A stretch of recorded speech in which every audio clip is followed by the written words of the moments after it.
আসসালামু আলাইকুম। মতিয়া টিভির সংবাদে সবাইকে স্বাগতম। টানা 3 দিনের রোদে দ্রুত গতিতে কমছে সুরমা নদীর পানি। যত বেশি রোদ উঠছে ততই মানুষের মুখে হাসি ফুটছে। স্থানীয় জনগণের সাথে কথা বলে জানা গেল গত 3 দিনে 3 হাত পানি কমেছে, যার ফলে বানবাসী মানুষের দুর্ভোগ কিছুটা হলেও কমেছে।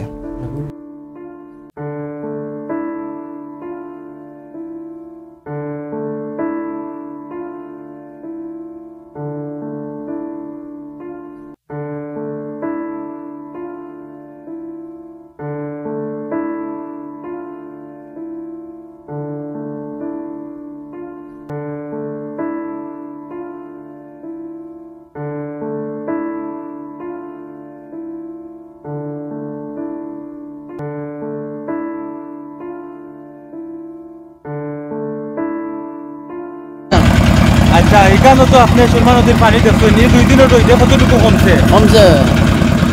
আধা 3 ফুট কমছে। আচ্ছা, পানিটা কোন দিন থেকে কমা শুরু করছে?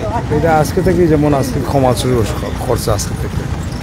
গত 2 দিন থেকে আপনার রোদটা করে পানিটা কিছু টানছে, অন্ত কিছুটা পানি টানছে। 2 দিন আগে কোন জায়গায় আছে পানি? 2 দিন আগে এই জায়গা আছে, এই জায়গা এখানে আছে। জি, এখানে আছে। আচ্ছা, ওই রোদের কারণে পানিটা আমি গেছে। রবিউল ইসলাম ফজর, মতিয়া টিভি।